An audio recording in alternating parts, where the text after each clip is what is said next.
Okay.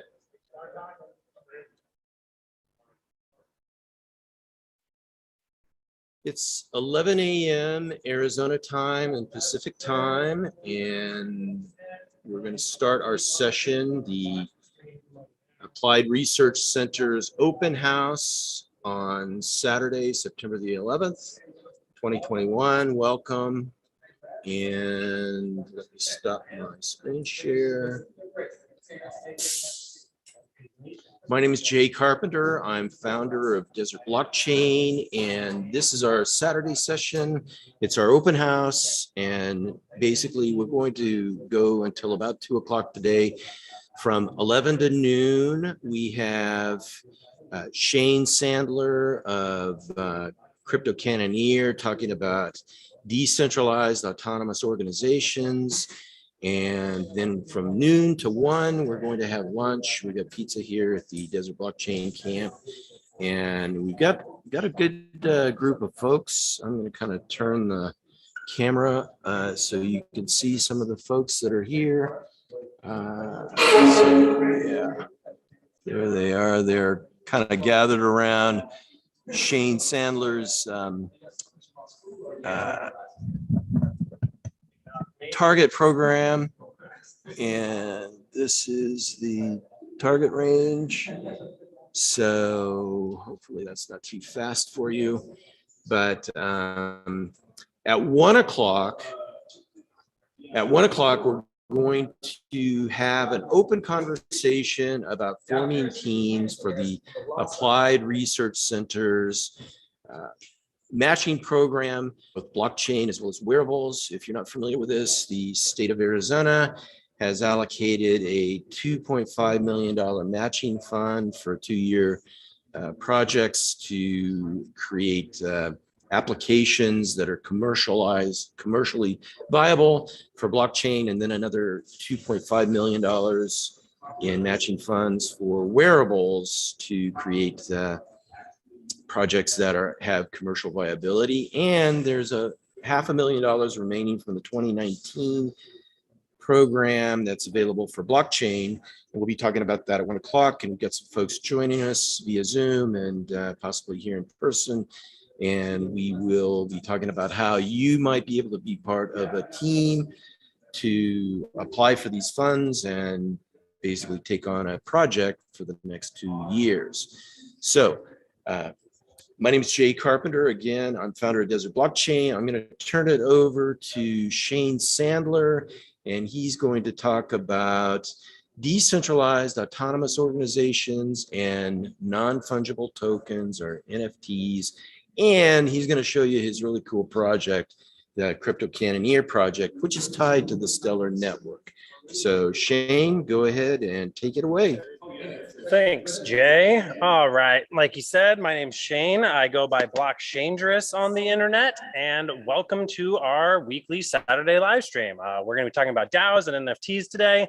We'll be talking a little bit about the ARC funding and sort of how all of this can relate to your own projects, and specifically my project here, Crypto Cannoneer. If you're not familiar with my project, you can see it obviously here in the live stream.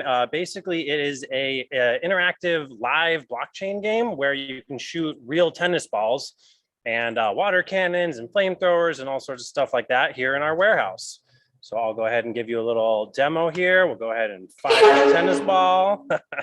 There we go. We've also got the water cannon working here, and looks like that reload maybe worked. Got the water gun over there, and this is all free to play. The front end is hosted on Telegram Messenger, so feel free to come check that out. The Telegram group is t.me/cannoneers, and that will give you access to all of this stuff. Like I said, it's free to play, and it's running on Stellar Testnet at the moment. So you can earn testnet cryptocurrency, which ultimately will be releasing mainnet NFTs as achievements, and we will be going through all of the play to earn mechanics that we're going to be implementing in this game. And I mentioned that we are also going to be exploring the ARC funding. This game is intended to be a small part of a larger ecosystem of a full arcade carnival type of experience. And so what we're exploring for the ARC funding here in Arizona is the potential to use near field communication, or NFC, as a hardware wallet for your cryptocurrency, so that you can use your phone or a wristband in order to pay for merchandise and experiences and transactions in an event setting. So there's going to be a lot of applications available for this for Comic Cons and music festivals, and a barcade type of situation, as well as ticketing for concerts. So we're exploring how to incorporate some of those concepts into a wearable hardware wallet that would be super easy to use in like a music festival type of environment. So that's what we're a big part of this overall experience that we're exploring for the ARC funding. And then I also would like to mention, let me go ahead and pull up my screen share here and pull up Shane, I'm going to website. Yeah. Since we got a good group of folks here today, you can make it interactive. Yeah, definitely. I was hoping to make today. And so forth. I don't have a camera. Yeah. But feel free to. Yeah, absolutely. If you guys have any questions. If you couldn't hear Jay, he was saying that we've got a few people here in the warehouse with questions about NFTs. And so we might, I'm going to shorten up my regularly scheduled programming today so we can do a little bit of Q&A and get a little bit of discussion going in here and talk about what people are actually interested in, since there's folks here. Anyways, let me share my screen with you here. Share screen. So what I was just mentioning was that I am currently in this weekend is the last 2 days of community feedback for another funding opportunity, Stellar Community Fund. If you're not familiar with my project and Stellar, my project is built entirely on the Stellar blockchain, and I'm currently up for about $20,000 in funding from the Stellar Community Fund. So public voting actually opens next week. So if you have a chance to come take a look at this community fund project and vote for me, I will be very appreciative.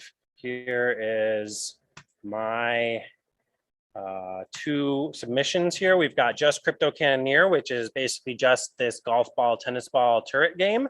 And then the overall ecosystem is the carnival. And this incorporates in a lot of educational aspects.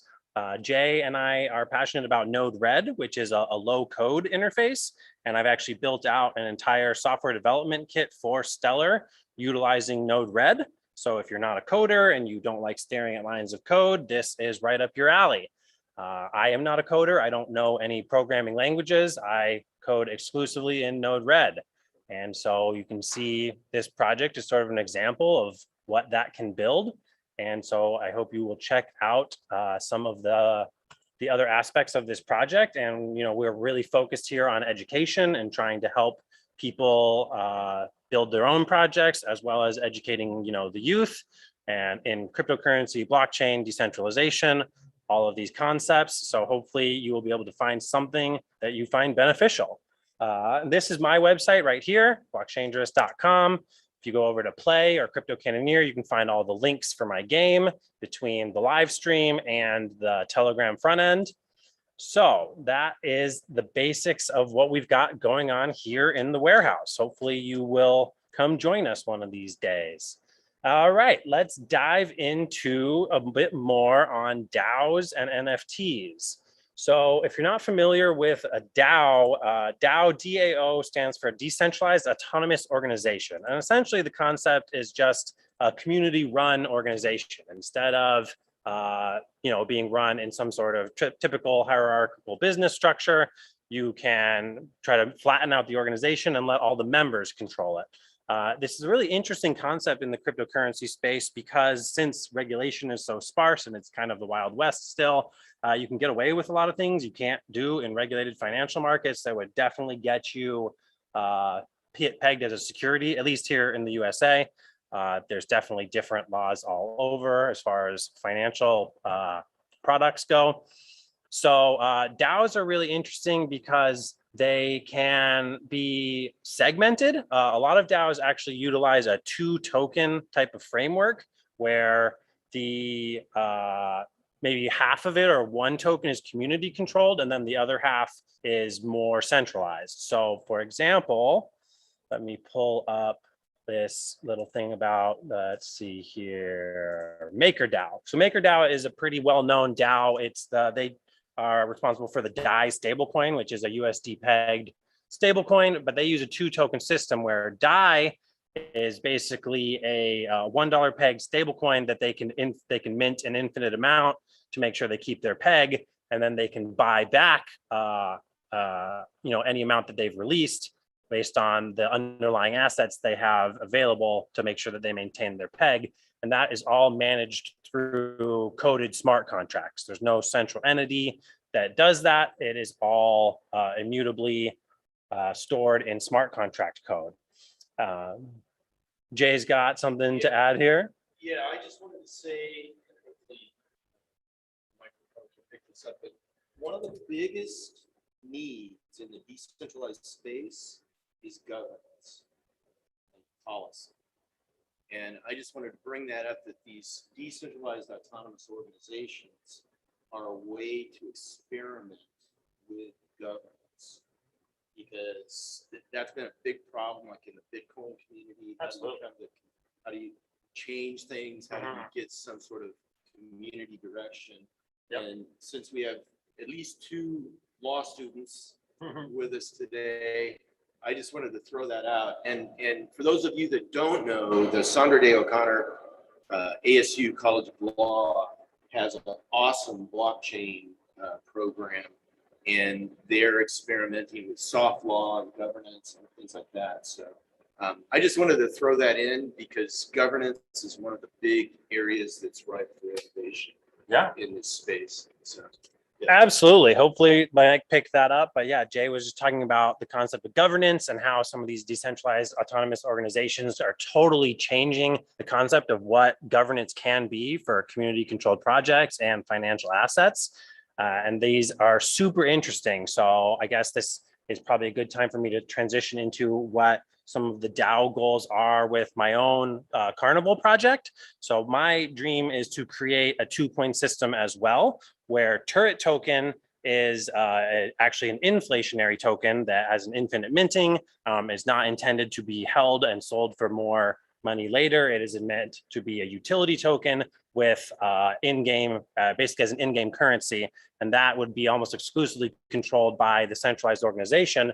But then there will be a secondary governance token called Cannon Coin that allows the community to basically dictate some of the prices of the games and sort of how some of the game economy functions in order to ideally make it so that it is the priorities and the financial incentives are aligned so that the members and the holders are all able to contribute in ways that benefit them as well as the project and the community at large, as opposed to it being entirely dictated from a centralized authority. So like I was saying, between DAI or MakerDAO and the DAI stablecoin and like my own plans for my governance token, a project doesn't have to be completely decentralized. It doesn't have to be a total DAO. There can be decentralized elements or decentralized governance elements. For example, like the Stellar blockchain is not a DAO, but there are decentralized governance elements where the community and like the miners, the validators all can vote for ecosystem improvements and things like that. So there are all sorts of different DAO structures and governance models and ways that these all interrelate. And so there are even people that are moving towards DAOs and NFTs, especially with the popularity that's growing in procedurally generated and like AI generated NFTs for specifically for like art-based NFTs. So since a lot of that can be procedurally or AI generated, the entire project can be run by the community, and then the community can decide, how many of an NFT gets minted and what rarity they might be, and if there is some sort of yield-based mechanism, like I'm going to be implementing with Turret token and Cannon Coin, then the government might be, or the governance and the community might be able to dictate, what quantity the token is yielded at, or what the floor price might be. So there's a lot of really unique governance tools and ways to set up various DAOs, especially in relation to NFTs. So a couple other things I wanted to mention with DAOs. Another interesting aspect of DAOs is the concept of the DICO, which I think this is like from 2016 or so. It's based on the Ethereum ecosystem, but basically it's taking an ICO and making it decentralized. So instead of like a central team asking for funding for their ICO, a DICO is a decentralized autonomous initial coin offering. And so it has some really interesting elements where basically all of the funds that were set aside to be essentially donated or invested into the project are released slowly, as opposed to the commonly accepted ICO functionality where the team is just given all the investment money up front, which has led to a lot of problems with rug pulls, people just kind of running away with investor money. And so the DICO is an interesting way to try to combat that, so that the developers of a project don't get all of the money up front in a lump sum. The community can decide how that money is dispersed to the development team. And then if at any point the community decides that they no longer want to fund the project, they can basically explode the smart contract and all get back however much investment is left. So if 15% of the raised funds had been dispersed to the developers, then each investor could theoretically still get 85% of their investment back if the community decides they no longer want to fund the project. So there's some really interesting stuff going on there with crowd fundraising and DICO governance and all sorts of different applications for some of these decentralized tools. I wanted to mention quickly as well, the DAO. You can't really have a discussion about DAOs without mentioning it. I don't know if it was actually the first DAO, but it's probably the most infamous DAO. The DAO from 2016, this was a huge Ethereum project that was supported by all the main developers of the Ethereum project, including Buterin and all that. And it was fully vetted, and all of the biggest coders in the space had taken a look at the smart contract. And a few weeks in, the smart contract exploit was found, and millions of dollars were drained from the smart contract, and everything was lost. And that actually ended up in the creation of Ethereum Classic. So for people that are newer to the crypto space and they see Ethereum and Ethereum Classic and wonder what the difference is, well, the difference is that after this major hack, the supposedly decentralized system that is Ethereum decided as a community that they were going to roll back the whole ledger to before the DAO existed and make Ethereum whole again, because they screwed up and their smart contract got exploited.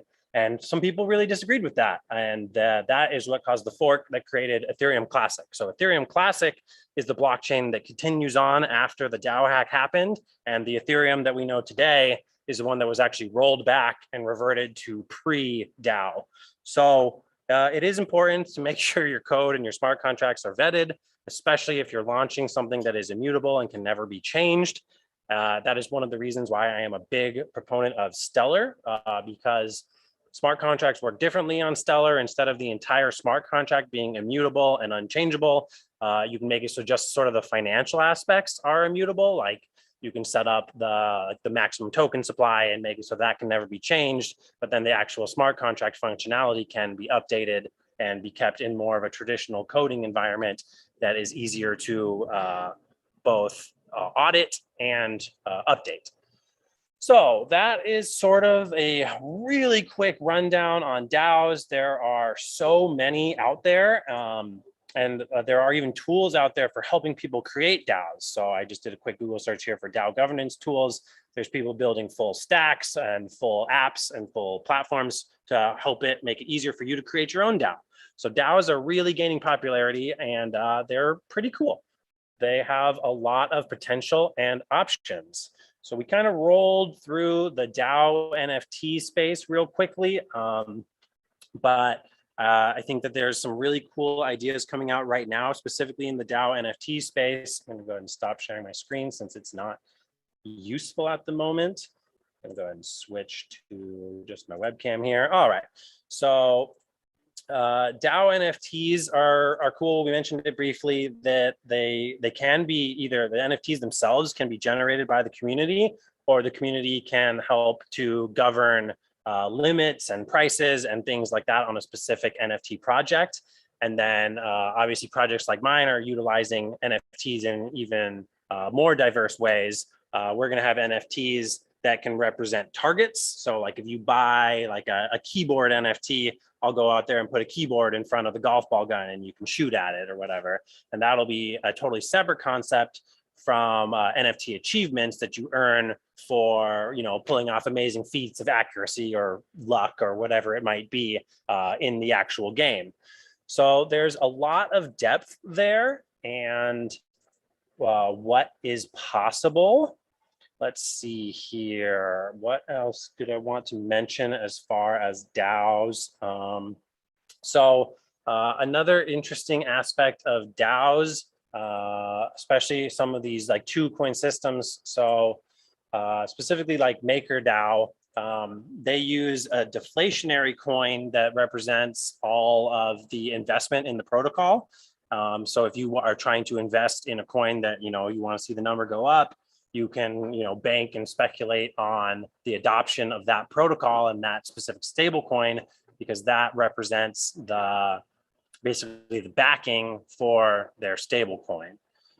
And I think that we can shift into some of the legal stuff here real quick. DAOs are so new that they have very little legal framework around them. And then when it comes to entities like the SEC coming after unregistered securities offerings, if there's no central entity, there's really no one they can go after. So DAOs are being used in sort of a shady kind of way to avoid regulatory compliance. And so there are quite a few projects out there that claim to be DAOs, but they're really decentralized in name only. You know, they incorporate a small element of decentralized governance or voting or something like that. But a lot of the times, even those are a sham, because the developers or the creators of the project have 90+% of the token. So even if token holders can vote on the governance or, you know, protocols to improve the project, they can just be completely outvoted by the single centralized entity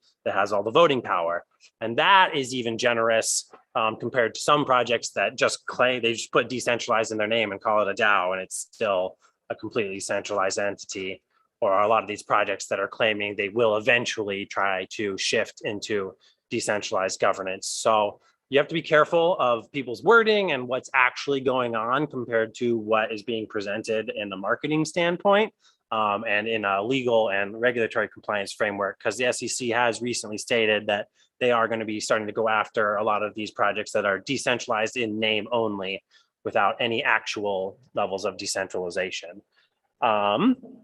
So I think this seems like a good time for me to sort of open this up to the people that we've got here, and we can start talking about NFTs, DAOs, blockchain, whatever people are interested in, since I just sort of cruised right through that real quick. Let me see why my camera stopped working. And let me get going. So yeah, if anyone in person here has any questions or things they want to talk about specifically with NFTs and DAOs or other concepts too, let's just have a chat. Go ahead.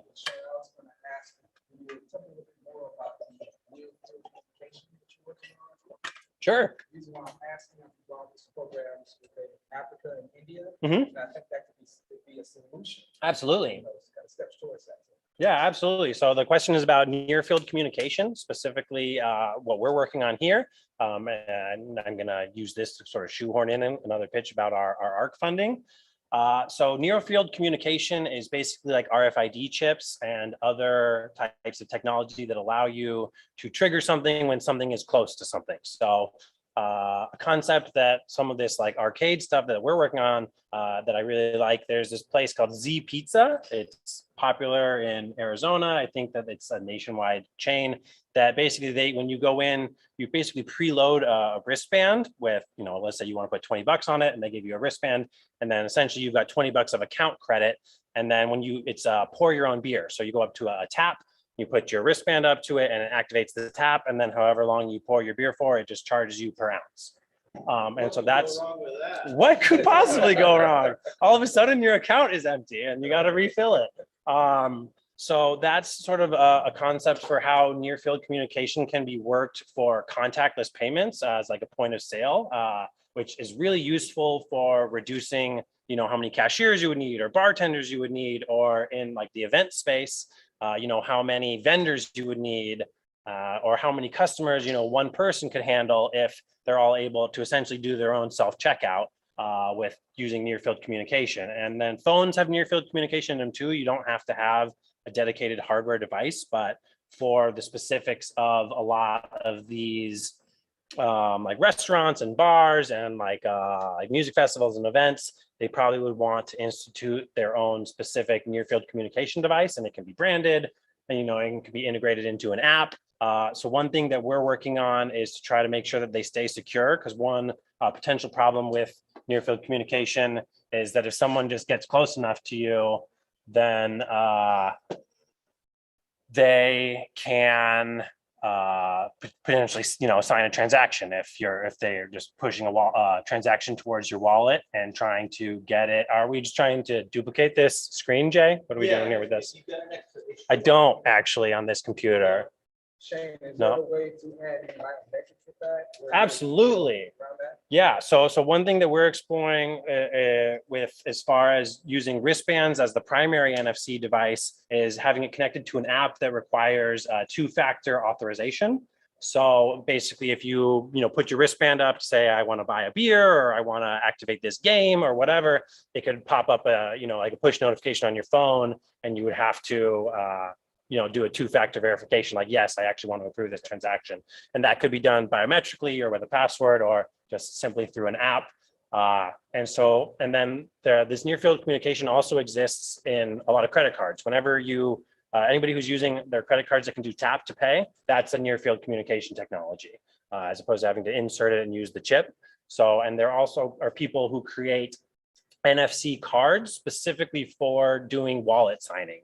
So on the Stellar blockchain, in fact, in the Stellar ecosystem, there's a company called Tangem, Tangem, that produces NFC cards that are used as wallet signers. So basically, you can set up a Stellar wallet that uses multi-signature authorization. So you have to sign it from your personal app, and then you have to get the second signature from your two-factor device, which is embedded on that chip in that card. And so you can either bring that card to your phone to get that second signature required, or to the vendor's NFC terminal if you wanted to use that to do like a point of sale type transaction.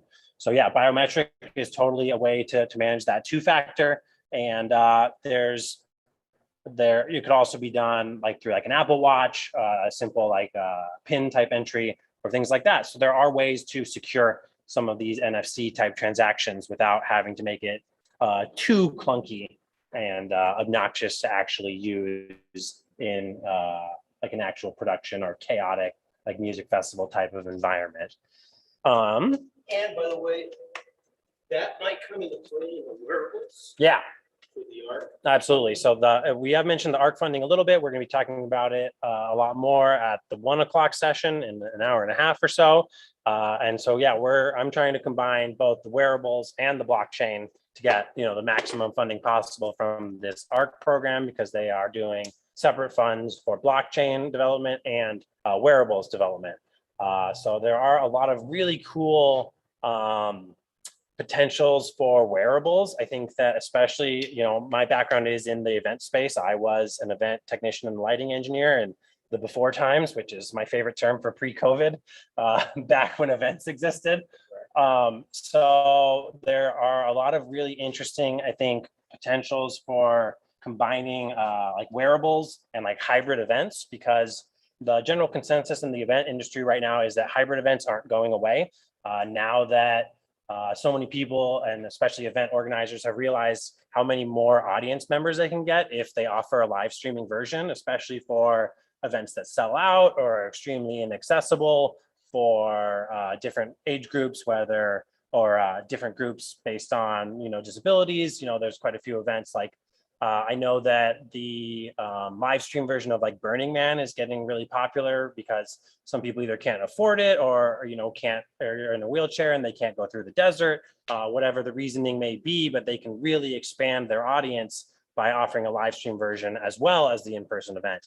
So I think that wearable technology has a huge potential for helping bridge that gap between the live stream and the in-person audience. And that is actually a major concept behind what we've got going on here in the warehouse for Crypto Cannoneer, is that this is intended to be sort of the embodiment of what a live stream or a hybrid type of event can be. So it's this amazing, fun in-person experience, but still as a totally unique experience at home on the live stream, so that you can really reach across those boundaries. And we're actually exploring a few options here as far as how to help people in the hybrid event space to feel more connected with their home audience. So we're talking about creating things, particularly with blockchain, that could maybe allow someone to say, take over a screen with like an ad or like their own video or whatever in like the main conference section of like a Comic-Con or any other type of convention.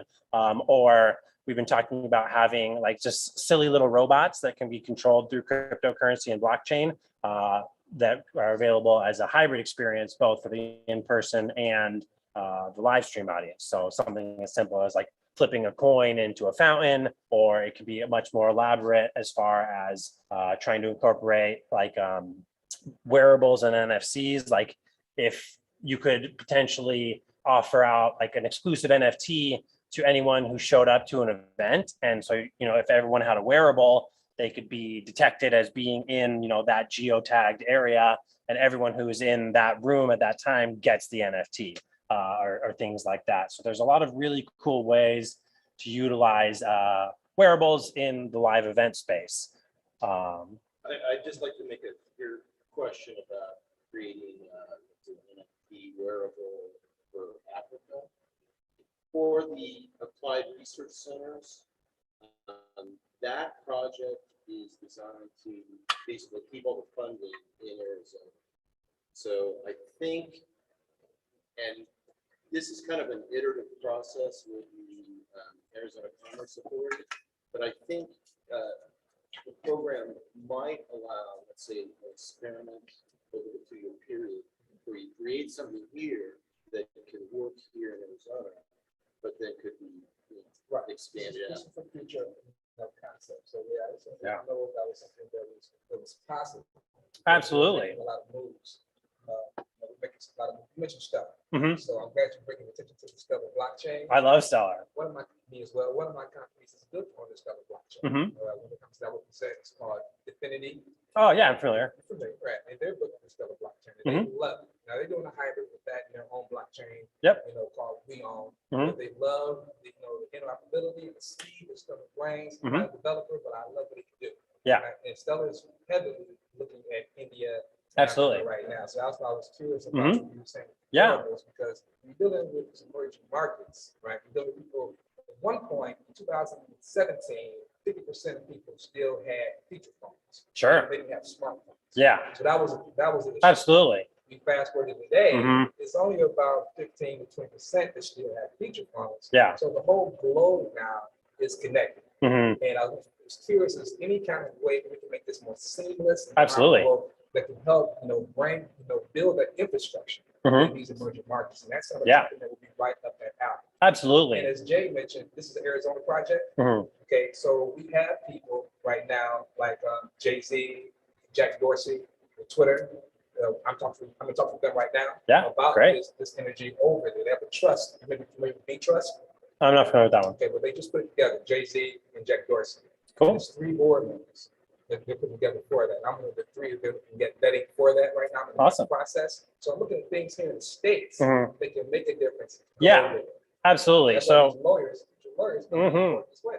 So yeah, one of the things we're talking about right here in the warehouse is sort of like remittance and for global payment structures. And Stellar is really great for international remittance. And I think that even though like the ARC funding is specifically tuned to Arizona, especially for like Stellar type solutions, they can absolutely be transported to other places. Like, so I'm specifically applying for this funding to work on blockchain and wearables here in Arizona and in the Arizona event space. but my software is open source. I'm a huge proponent of open source software. And so, it can easily be adapted to a blockchain, or not a blockchain, but a company who is based more in, Africa or some other emerging market. And so like specifically like stellar funding opportunities are often more focused on a global scale. And so you could definitely get, so like theoretically, if we get the ARC funding, we could build out this open source NFC, basically point of sale type system specifically for the Arizona event space, but then it could be adapted to an Africa-based startup that's also built on the Stellar blockchain, because the Stellar blockchain Maybe is some type of, global. Collaboration.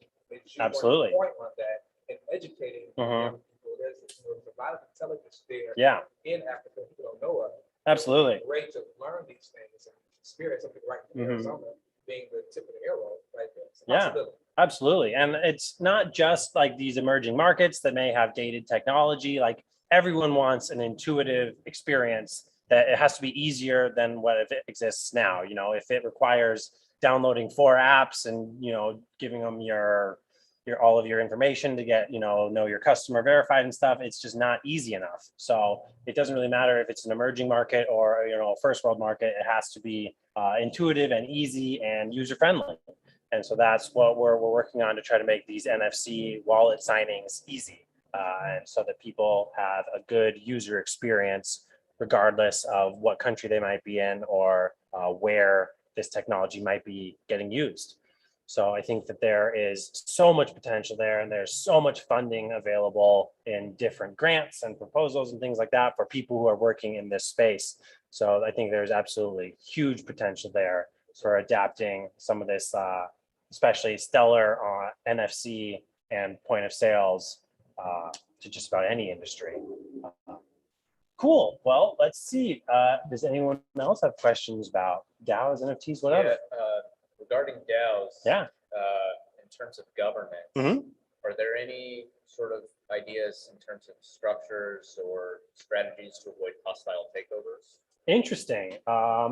So I'm sure there are. I'm not particularly familiar with that, but that is sort of an ever looming problem in decentralized systems. Is if one bad entity or a couple of entities band together and try to take over majority control. I think that there's probably some really smart people working on some really clever solutions that I don't know about yet. But for some of like the more basic, like simplified versions, it's super dependent on sort of how the DAO governance structure is set up.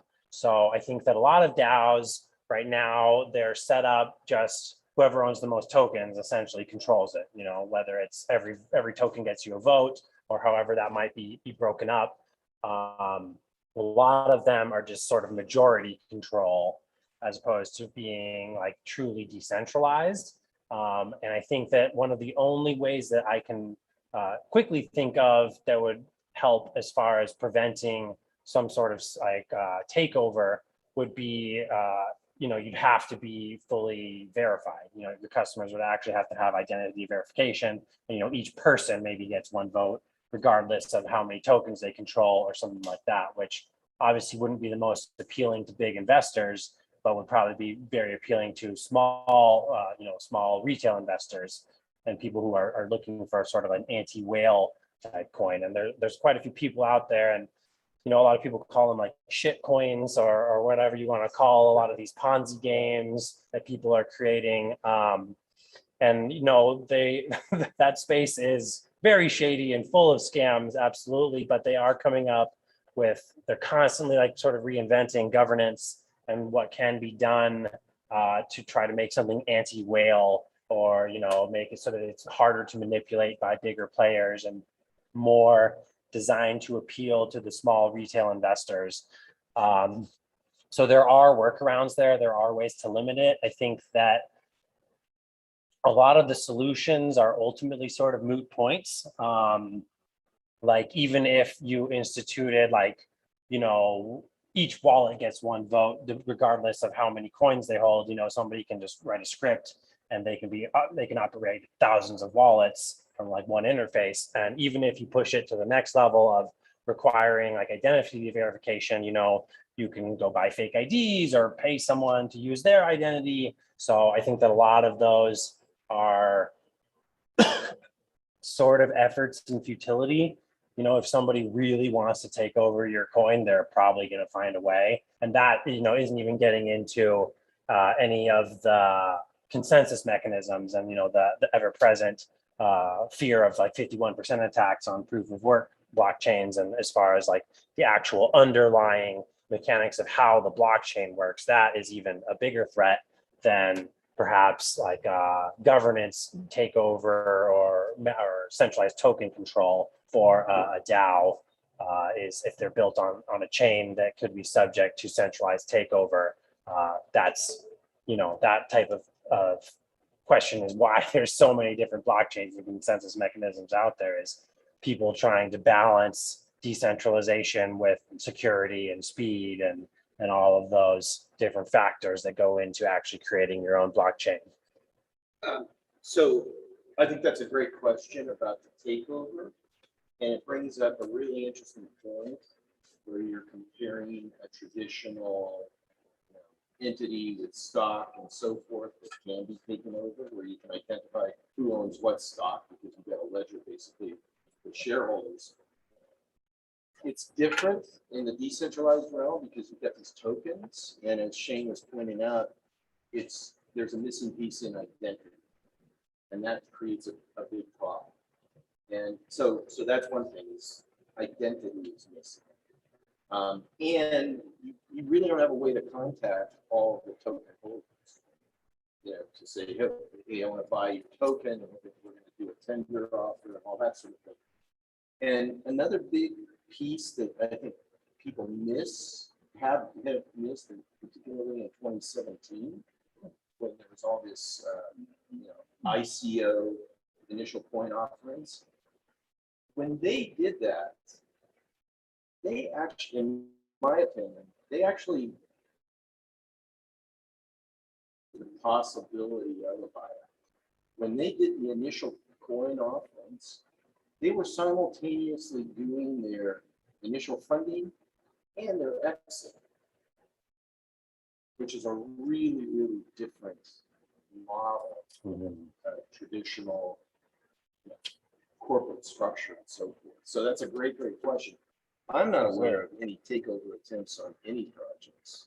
I haven't heard of like a governance type takeover, but there's obvious like price manipulation as far as like takeover of a project. Kind of what I'm thinking. Sure. Yeah. So Dogecoin and like a lot of these proof of work coins are totally separate from a DAO. Like Dogecoin is not a DAO.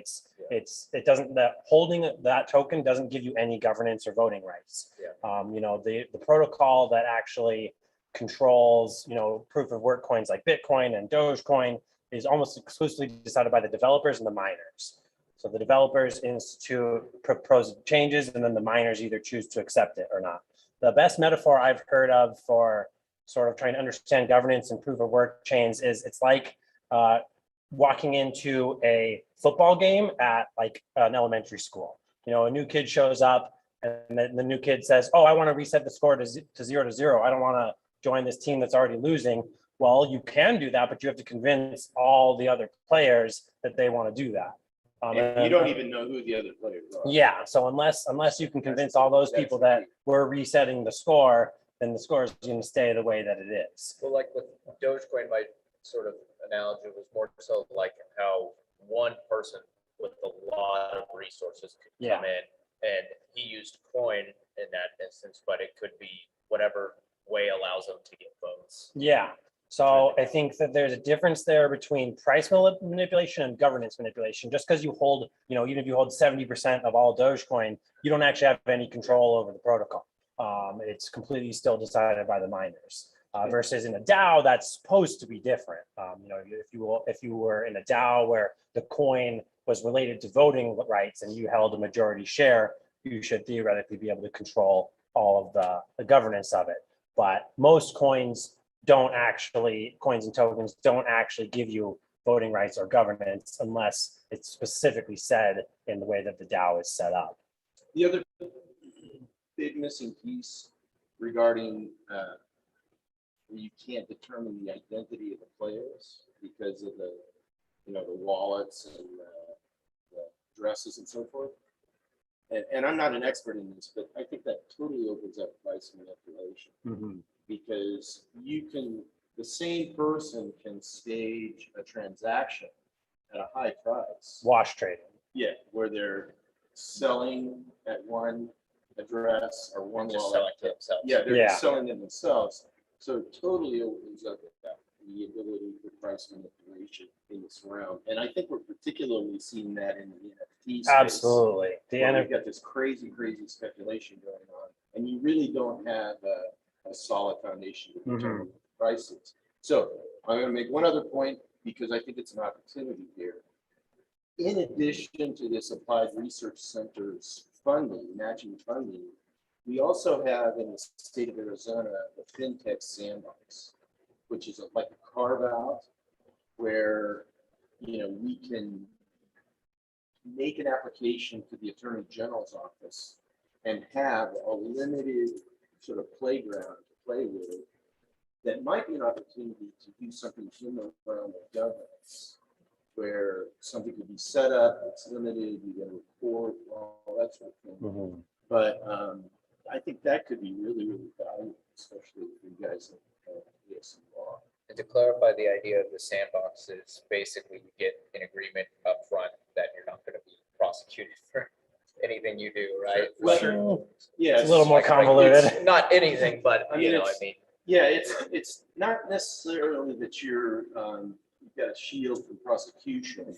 It's that you don't have to comply with like the money transmission licenses, which that's a big ticket. Yeah. To get that, Yeah. We've also got the prop tech sandbox, which I don't know much about. There's going to be somebody on at 1 o'clock who knows more about the prop tech sandbox, but that could open up some experimentation in the real estate realm. So, so I think there's an opportunity to combine some elements that are available here in Arizona, not only the funding, but also the regulatory and the licensing and, maybe the identity and all that sort of thing. Absolutely. So, I just wanted to bring that up while we're on the topic. Yeah. Bringing up some great. On the topic of the Arizona FinTech Sandbox, Jay and I have actually had a meeting with them recently, and we're exploring how it might relate to this project, the Crypto Cannoneer. And for example, like sort of the Cannon Coin governance token that I'd like to implement. In its current sort of ideation, it would be deemed a security. It would be the backing funds would be deemed custodial. And there's one other tricky element there. But basically, in order to create a financial product like that, I would have to be registered as a money transmitter, which is many thousands of dollars. And the bigger problem is all the compliance that's required, all the record keeping you have to do on all your customers, all your know your customer, all your anti-money laundering. And all of those systems are just completely impractical for a startup as small as me and my one-man show.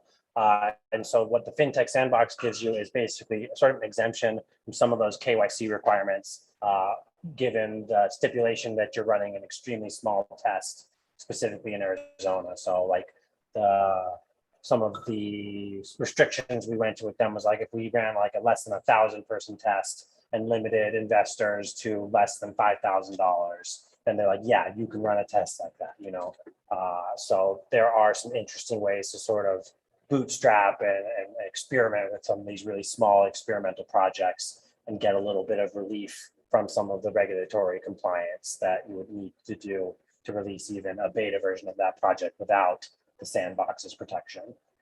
And part of what's available, like having space and its meetings and its open houses and so forth, and especially working with the Saturday O'Connor College of Law, with, the leaning towards soft law and so forth, is there's a real need to create like an entity that can guide startups. Because most startups consist of like software developers, and they're doing everything they can do to stand up a prototype or get market feedback and so forth. And one of the things that I think could be added to the fintech sandbox is if you had kind of like an incubator or a coaching organization It'd be great. that knew the ins and outs of the fintech sandbox, the prospect sandbox, the applied research centers, and also had a way that developers and the technical talent could come and go from the project, because that's been a big difference. It's easy to get into an LLC, but it's tough to get out, or it's tough to get somebody else out. And that's another difference that I've seen in the decentralized space with using tokens and coins and so forth like that. There's been a fluid dynamic in the community that really hasn't been available for traditional forms of startup formations, entities, and organizations, and so forth. And I think that's a big difference, and one of the reasons that the innovation in the decentralized space is accelerated so rapidly. So I think that since this conversation has drifted so deep into regulation and compliance and stuff, it's definitely worth mentioning. So one of my favorite features, it's a relatively new feature on Stellar, is asset clawback. And so a lot of these, so the vast majority of blockchain transactions are immutable and irreversible. Pretty much every blockchain is like that. It's sort of their defining feature. But Stellar assets can introduce an option called asset clawback, which essentially allows the issuer of the asset to pull those coins out of someone else's account. They can, it's literally clawing back the assets. And that feature is actually required for a lot of regulatory compliance. Traditional financial systems have to be able to reverse a transaction in case of either just a bank error or discovering that they've accidentally funded a terrorist organization or whatever, or they've funded somebody who's not compliant with the U.S. government, or they find out one of their customers is actually a North Korean entity that has sanctions on it. They have to be able to pull their assets back and perform that clawback in order to be a regulated financial asset. And that's actually a huge problem in the cryptocurrency blockchain space for most chains who are trying to, for projects that are actively trying to be regulatory compliant, is that they cannot get those assets back once they've been given to another wallet. But Stellar actually is in the unique position to combat that, because you can create assets on Stellar that have asset clawback enabled, and then you can reclaim assets that you've given to other wallets. And this is actually a really powerful and unique feature that most of the decentralized community doesn't care about and isn't excited about, because it sort of flies wildly in the face of the concept of decentralization, but regulators love it. And so for projects that are trying to be truly regulatory compliant and actually able to interact with legacy financial systems, especially in the USA, asset clawback and regulatory compliance is totally necessary. Does the person receiving the funds have to agree to that?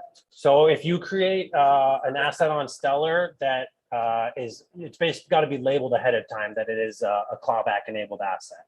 You can't change so they it would agree afterwards. or not agree to accept Yeah. it. So if you choose to hold a clawback enabled asset in your wallet, that it could be pulled out of your account, just like your US dollars could be pulled out of your bank account. Before they engage that clawback? Then it'll still be clawbackable no matter where it ends up. In any wallet that it ends up in, it can be clawed back. Heck no, but that's not gonna work So well. yeah, most assets don't have that clawback feature enabled, and they Because cannot. you can split that up all over different kind of directions. Well, And you say, I think you'll, at a higher level, what Shane's talking about and what this clawback feature's talking about is there is no customer service right. for any of these decentralized, Yeah. projects. And not only is Stellar experimenting with this, but there's another project called Chia Network, which is also building in a clawback functionality. Mhm. So, that's like yet another opportunity, because, a week ago, 2 weeks ago, we just saw, was it Polychain? It's a massive, hundreds of millions in hack. A hacker got in, basically commandeered $600 million worth of Polychain, and then gave it back. He realized he couldn't do anything with it. A couple days later, Well, I don't know if it was that, or I don't, I'm not. They kind of twisted his arm. Oh, did Yeah. Yes. Yeah. There's a lot of central. So basically, if you perform a hack and steal a bunch of coins, it's all on a public ledger. Everyone can follow. It's super traceable. And the only way you're going to cash it out is if you actually bring it back into typically a centralized exchange or somewhere where you can swap it for either a different asset that you can convert back into your local fiat or something that's actually spendable. Because essentially all those assets are black flagged and they're being tracked by all sorts of computers that are specifically doing like blockchain analysis. And so once you have all those assets, unless you have a way to convert them to like Monero or something that's obfuscated, you're stuck with these basically toxic assets. And so, yeah, if like Polychain had an asset clawback feature, they could have just pulled all those assets back and patched their smart contracts and been fine. Yeah, and it's another dimension. This is a huge problem in cybersecurity.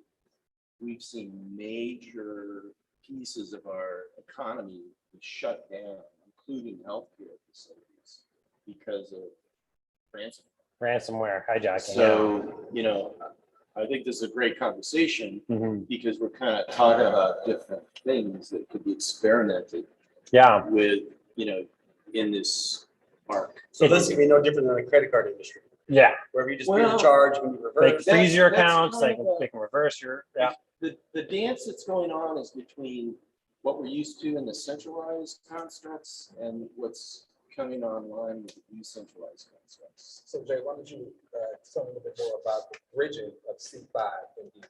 That's kind of where everybody's kind of going right now. I can tell Yeah. they're going. It's kind of bridging together, Mhm. right? So Mhm. maybe you guys can look at that a little bit. Maybe give me I'm gonna make my missing piece in trying to bridge centralized finance with decentralized finance is decentralized identity. Yeah. So that's what's missing. If we had a workable way of creating decentralized identity, Proof of humanity. proof of humanity.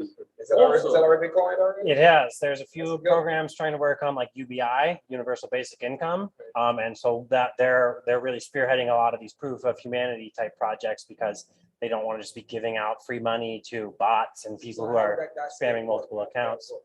It's still very new. People are still trying to figure it out. And I mean, obviously the most basic version of it is like an official government document, but those can be forged, those can be purchased. It's not really a good solution.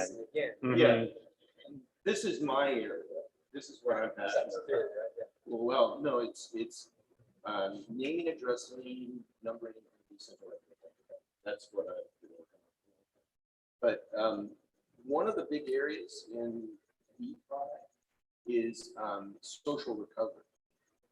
So that looks like, if Jay loses his private key, then maybe Master T and Lucas and Shane could come together. We could piece parts of my private key together. You've got a multi-sig? Yeah. Kind of like a multi-sig, but it's more like, trusting some of your close. It's like an FBI background check when they call people that knew you. That Right. Hey. So Vitalik Buterin, the founder of Ethereum, is really interested in the social recovery construct. Yeah. Because this is That's a cool. big missing. And, that's something I'd like to see. some That's really cool. research done on. Yeah. But there's all sorts of game theory involved with that, because if somebody finds out who your inner circle is, they could go in and bribe them. Or they could, friends. Or you Yeah. get in a fight and you're wrong in your inner circle. yeah, or if your friend one day Get could be divorced. your enemy the next day. Yeah. Exactly. So anyway, yeah, shot.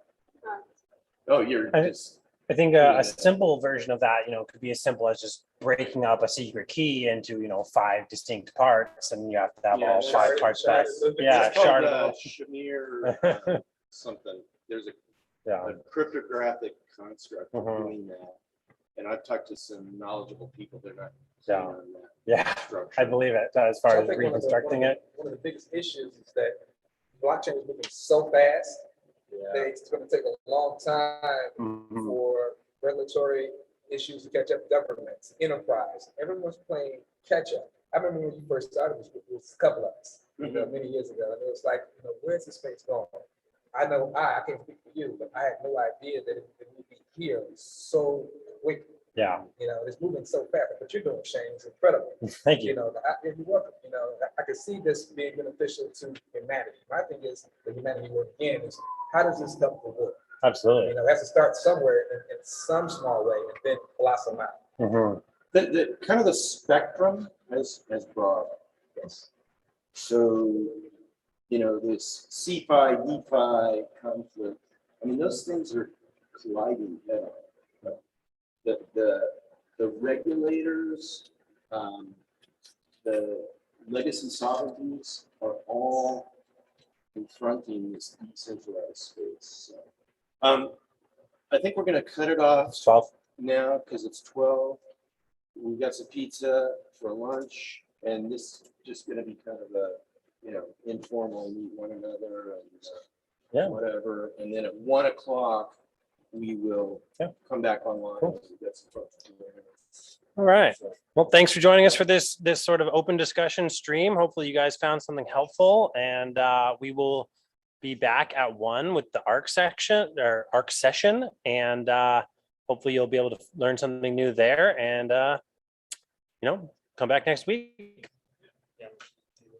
I think another interesting thing is that some people are viewing every Bitcoin as an NFT now because they're all being tracked, and any Bitcoin that's touched like a tumbler or any sort of hack or ransomware or something, most centralized exchanges won't touch them.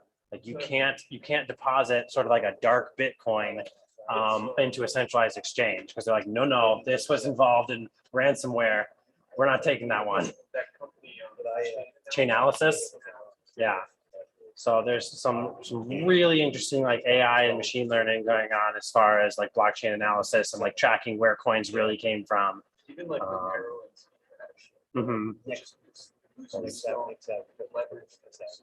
Yeah, Zcash is not really private at all, and Monero, you really have to go out of your way to actually try to use Monero in an obfuscated way. So I've got my audio off. You got your audio. My off. audio's on. What? Your audio's on? Mm-hmm. I'm just, I'll get on the Zoom call. I'm still pushing through my Twitch stream. Okay, so everything.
Why don't you get back on the Zoom call and check the audio? Hello? Hello, hello?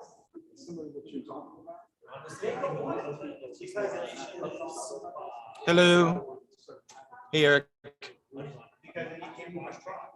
Hello, Rick.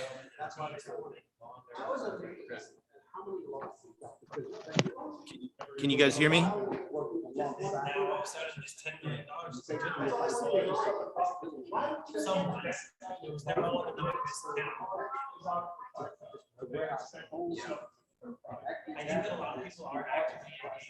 Hey, Jay. Hey, Rick, can you hear me okay? Can you hear me, Rick?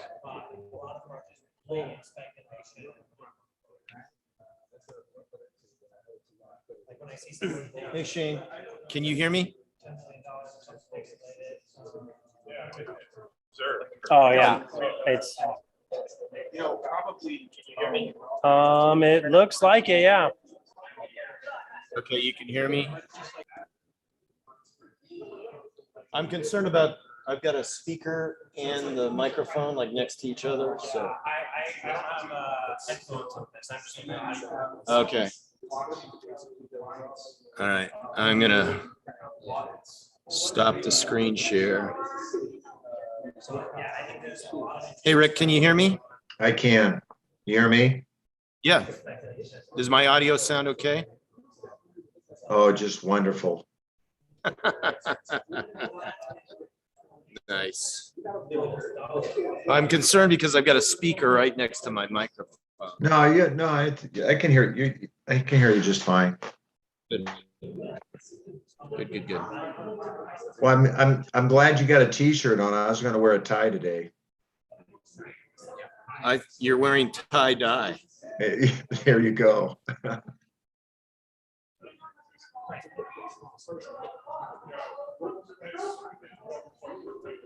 So we've got Eric Skedler on as well. Okay, I'm going to go ahead and get started. We got a bunch of folks here today. All right, let's go ahead and get started. We got some folks online. And so this is going to be a little bit of an experiment.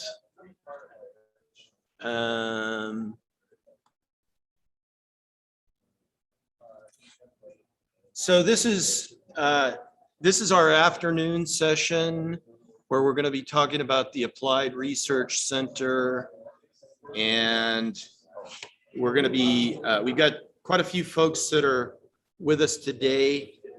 Hey, you guys, if we could kind of focus down here. Into this ARC session here. That's right. Let's talk about the ARC Let's session. talk about money. We're talking about money. Oh, good. Matthew's joining us. So we've got some folks. Okay, so this is our afternoon session where we're going to be talking about the Applied Research Centers program. And we've got an awesome gathering of folks here at Desert Blockchain Camp. And we're just going to be kind of brainstorming about what might be created with the Applied Research Centers program and how the folks that are, either on the Zoom call or watching on Livestream or here in person, how we might collaborate, maybe form some teams and so forth. So if you don't know me, I'm Jay Carpenter. I'm the founder of Desert Blockchain and Desert Blockchain Camps. And check something.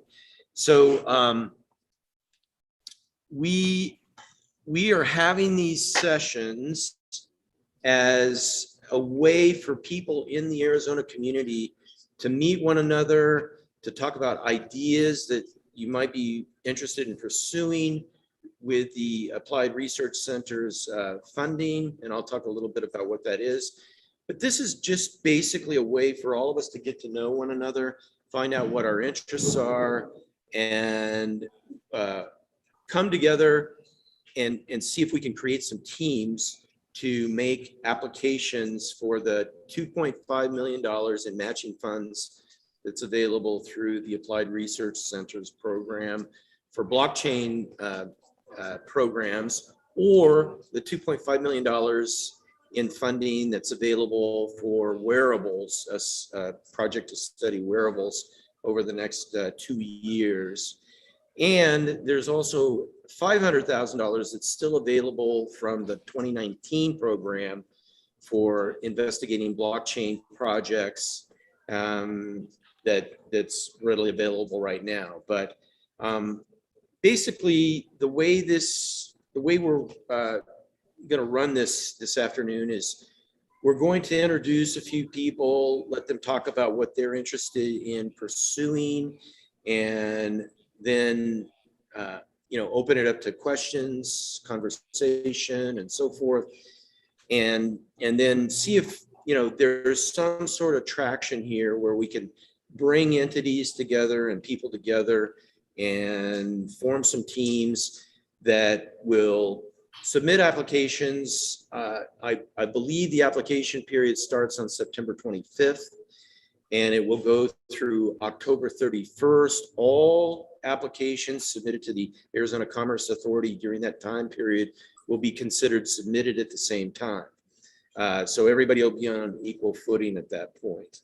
And then if there's not enough applications after that period, October 31st, then the process will still go on a first come, first served basis. And we've had a session on the 25th of August where we talked about real estate and blockchain, and we talked a little bit about this Applied Research Centers. So you can see that in our YouTube channel. And on July 28th, I think it was, we had the Arizona Commerce Authority speak to the Desert Blockchain community about this applied research program, and that's certainly available for your review. So with that, I'm going to ask if there's any questions, and then I'm going to turn it over to Ranga, who's joining us, and he has, I'd like him to introduce himself and talk a little bit about the project that he's interested in working on, or what his area of expertise is, and then we'll just kind of go around a little bit and introduce ourselves and have an open session where we're kind of networking here, we're kind of brainstorming, and we're also giving out information as to how this Applied Research Center program works. So any questions, any general questions at this point?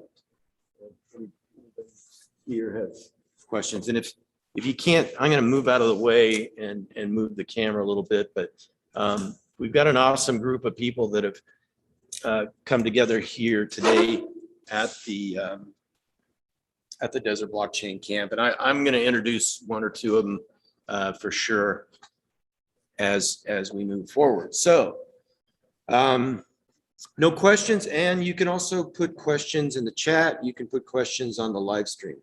So Ranga, would you introduce yourself and talk a little bit about your connection with Fibri and your project and so forth, maybe about 5 minutes or so. Okay, great. Yeah, thank you, Jay. Is this coming through? We're good. Okay, great. So if you don't mind, I will just share a few slides as I talk through this, just so that it sort of provides a little background. So let me just share this, and these are just a shorter version of the slides that I shared a few weeks back. Hi, I'm Ranga Krishnan. I'm CEO of Byri, which is a startup that I founded 2 years ago to basically bring blockchain technology into real estate. Specifically, we are looking at some applications in commercial real estate, which I will talk about in a little more detail. But I'm also, as Jay mentioned, one of the chairs of FIBRE, which is an organization dedicated to bringing together people at the intersection of blockchain, real estate, and information technology. So one of the work groups there is the UOI working group. So that is the Universal Object ID. So I want to quickly, touch on that to give you some flavor of the work. I'll talk about my startup BIRE, that stands for Blockchain Event Index for Real Estate. And then also the RESO UPI, which is connected with the first item, the UOI. So the Universal Object Identifier, this is initiative coming out of my colleague in FIBRE based in the Netherlands. And they want to essentially create a unique ID down to a subcomponent of a dwelling or an, basically any form of construction, whether it's commercial, residential. And so you see on the left-hand side, they want to create an ID, sort of, if you think about it, top down, starting from, the parcel level down to the building, down to a particular wall in a unit, down to some maybe a fixture that is installed on the wall, right? So that's a very quick summary of what the UOI is. There are various initiatives to implement it in the Netherlands and Europe, and I can touch on that if that's of interest. Very quickly about my startup, where we are applying this technology in commercial real estate, is to provide real-time updates on transactions in a given area. For those familiar with commercial real estate, you would know that knowing about lease transactions in your area is a ad hoc process, and often involves a lot of delay, and sometimes even the data received is not accurate. So we are trying to get real-time data out to professionals in the real estate market. And essentially the ID is signed. We want a notification of just, the parameters of interest, not the financial details, but, those 5 parameters you see there, the address, the office, what kind of space it is, how many square feet, the transaction date and the transaction type, which doesn't really give away the financial details, to then be sent to subscribers who have indicated interest in that type of transaction. And then they can follow up to, get the details. And we are implementing this in the Silicon Valley market here as our first market. RESO UPI is a several-year project within the Real Estate Standards Organization in the US, which is primarily focused on residential real estate, on creating ID for properties that's unique. This specification, which I'll not go into detail, but has been defined using parcel IDs, and then the county level identifiers to create a unique ID. And we are in the process of working with various data providers in the US to implement this. And again, this connects with the UOI initiative. The UOI is more something that originated in Europe, whereas this is a US, North America-centric initiative, and they kind of are related in the way they are defined. And the idea is essentially to be able to map the multiple different IDs that are there for a property back to that unique ID that I showed here, so that data that is associated with a single property can then be easily aggregated. So those are some of the initiatives I'm involved in. I will maybe just, do I have a few more minutes, Jay? Why don't we, I'd really like to touch upon your background, Ranga. Okay. And, the technical knowledge and capabilities that you bring to the community. And, this is a very interesting project, but am I correct that you're also open to considering other projects as well? Yes. So yeah, in that context, I've been involved in technology, specifically software, for over 20 years.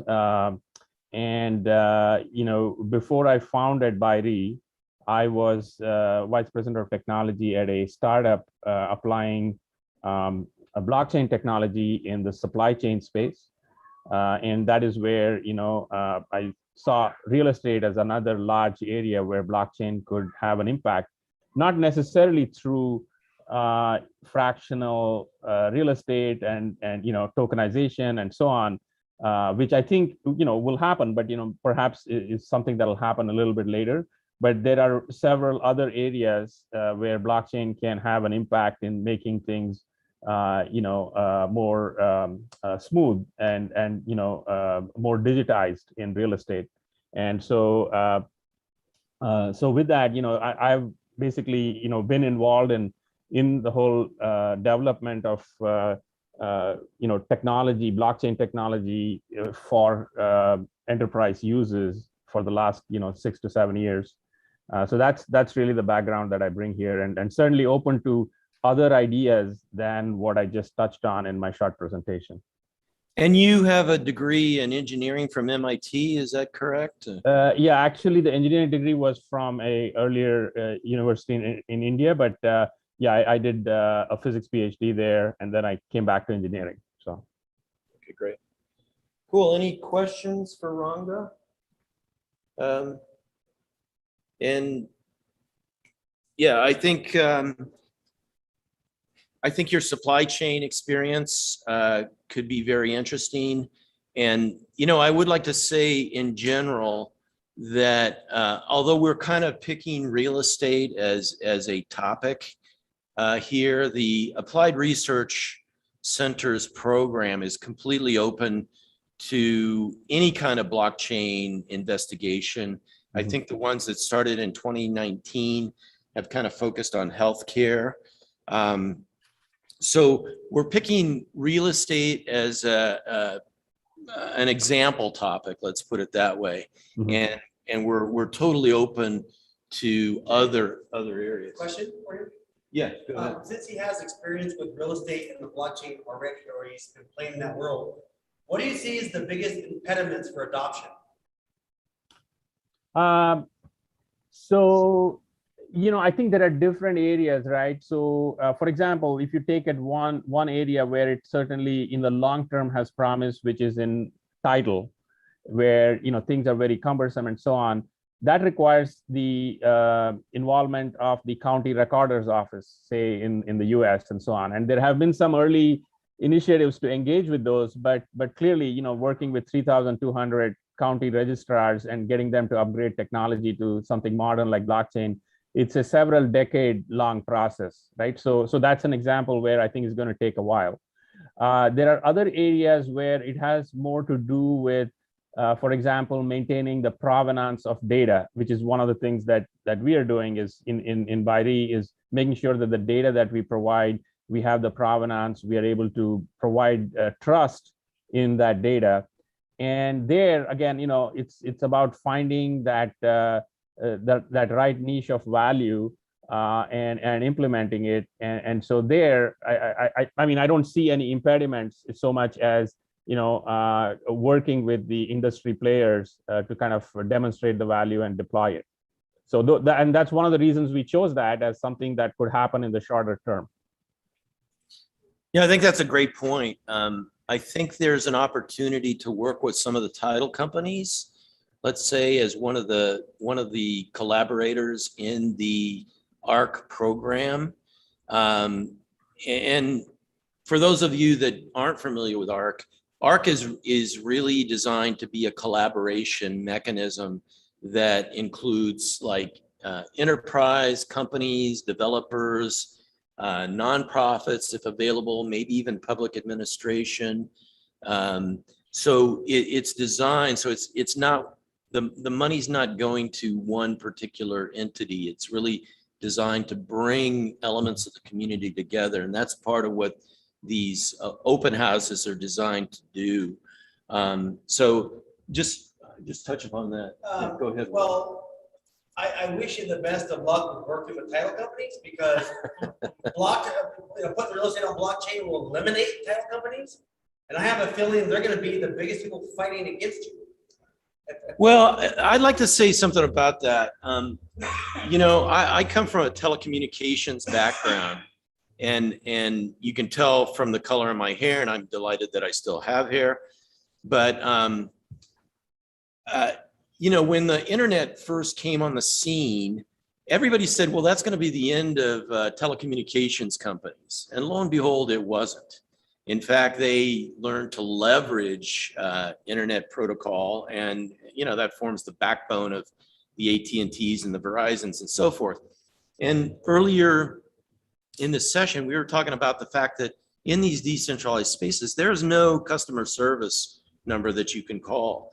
And I think the opportunity for the title companies, excuse me, is really to provide that human interface between this digitization of, you know, title process and so forth. So I wouldn't be so quick to dismiss the title companies or see the title companies as, you know, it's an either or, this could be the extinction of the title companies. I think there's an opportunity, and this ARC program is designed to be sort of an experimentation. So, you know, if I was running a title company, I'd want to participate in this, because either I want to see what's going to be my biggest competitor, or I want to see what's available for me to, you know, transition into the future and leverage these tools for my business. So good point, Willie, but. Well, I know title companies, their first goal is not to help you transfer property, it's to sell you a title policy. And they do this, they do everything else as a service to sell that policy. And, you know, on a blockchain, those policies will no longer be needed theoretically. No, but here's the thing. The reason that people have to buy that policy is not because the homeowner has any concern. It's because they need to get a mortgage. And the bank it requires you to get a title insurance policy. So I don't see that changing. I don't see that banks will ever, sort of stop requiring that. So. Yeah, and again, to beat a dead horse here, but long distance or telecom companies used to charge by the minute and the distance, and then obviously the internet came along, and they had to modify their whole business model, which they did, and they've done quite well. Same thing with title companies.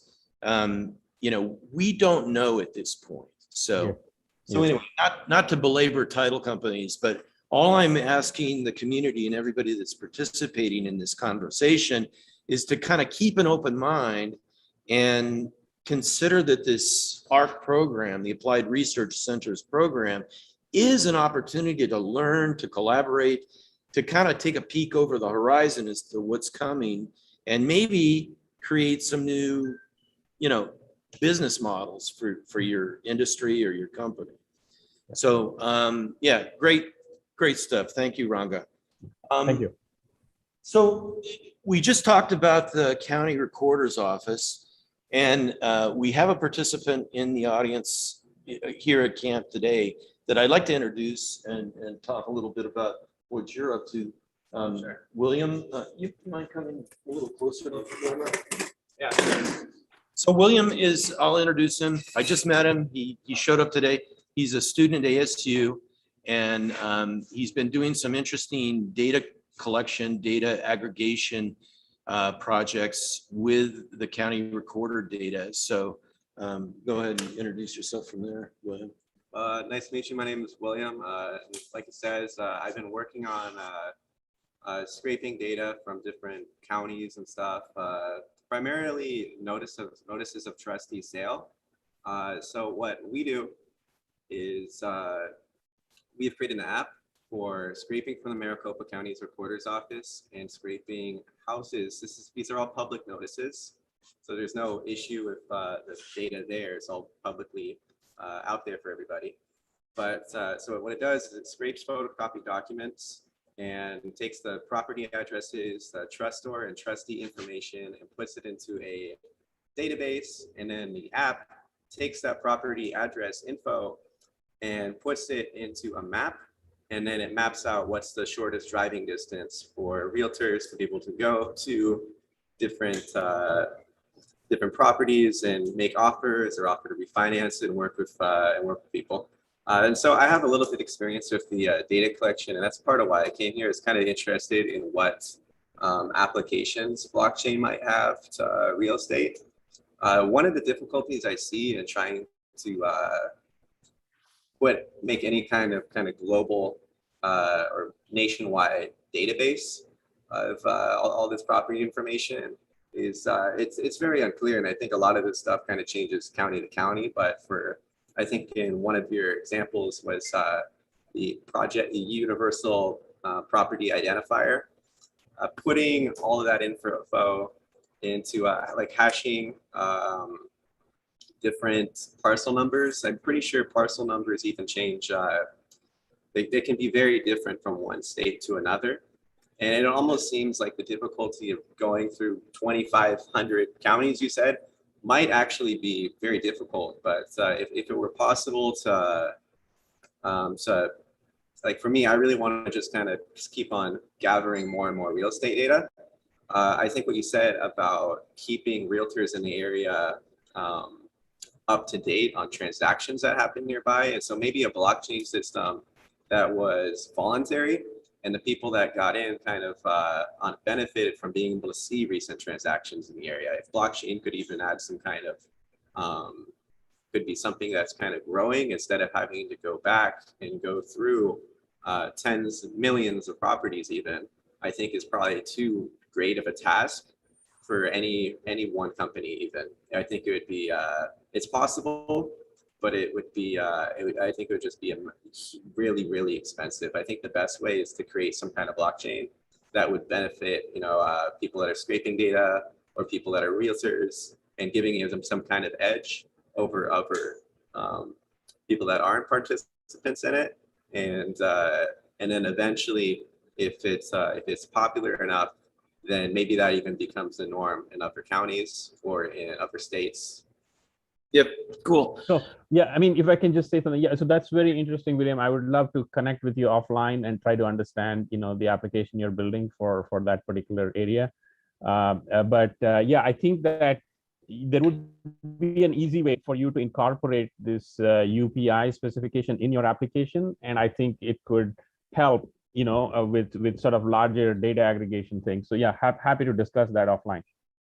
Sure. What's maybe I can get your contact in the slides or something? Yeah, actually, Ranga did a slide presentation with his contact information, so we'll definitely connect you guys. So cool. Thank you. All right, thanks, William. Okay, so yeah, I'm trying to parse this out a little bit. So I think this is awesome, by the way, we're kind of discovering and some topics are emerging and so forth. But Matthew, you've joined us, and I'd love for you to introduce yourself and talk a little bit about what you see as possible here, maybe what you think the needs are in the real estate realm that you deal with, if you are willing to do that. Yeah, sure. I think a couple of my colleagues have joined here as well, Francisco and Hong. My name is Matthew. I run the IT group at a company called Walton Global. We buy large swaths of land throughout the States primarily, but in Canada in the past.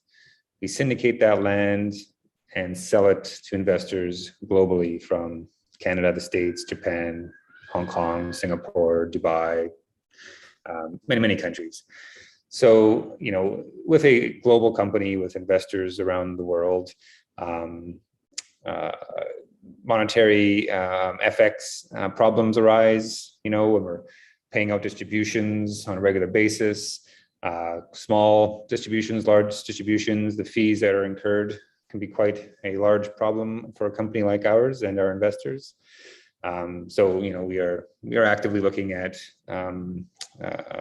blockchain technologies to see if there's something we can leverage that would greatly reduce those fees that we incur. We work with title companies a lot. Part of one of our products, it's called UDI, we call it. It's an undivided interest in property. And with that, when we buy a piece of land on behalf of investors, every person that is an investor gets their name on title, right? So it could be 1,000 people on that title. So there's a lot of work we do with title companies around the country. So we're looking at blockchains and technologies and things that could help us with that. And your points earlier about the slowness of title companies to adopt technology is definitely not lost on us. And also, we do ultimately syndicate land and sell it off to investors, which is, I think Ranga mentioned will come down the pipe, but it's a very logical area for us at Walton to investigate, especially selling, like I said, these undivided interests globally across the world. So there are a few areas of interest for us at Walton on how we can leverage some of this stuff to reduce fees, raise capital quicker, faster, and show ownership in land through technology. How's that? Yeah, that's great. Thanks, Matthew. Have you, within your group, talked about any specific blockchain projects that would be, like number 1, 2, and 3, something like that? That you could... So there's a firm that we have chatted with a couple of times out of Singapore, and they really, so in the latter part of the problems that I was discussing, they help firms like ours produce a product over a blockchain and present that to offices around the globe. So Skyhook is the name of the company we've started to chat with, just to get a sense of the type of work would be required to digitize our product and present that product, on the web. As far as solving some of the transactional stuff, it's really looking at blockchains with low fees. So not your Ethereum blockchains. So blockchains with low fees, quick transfer speeds. So things like Stellar and products like that allow for us to move transactions quickly worldwide. And yeah, those are a couple of the technologies that we've been investigating. We're very, very early stages for us here at Walton, but hence why we're recently joining these meetings with you. Do you have any questions about the Applied Research Centers program, how it works, or is it of interest to maybe create a project? Yeah, I mean, I've heard a bit from the last presentation I attended, and this, I really have to dive into it to really get a sense of what the requirements are and what would be asked of us at Walton. But the idea is intriguing for sure for us as we are, actively going down the route of how we can digitize our products and sell them globally, and how can we reduce our fees. And if there's a new area that hasn't, I assume this applied research grant is for new products and new technologies, not necessarily using existing ones. So I would have to just do a bit more research specifically on the grant to see what our requirements would be.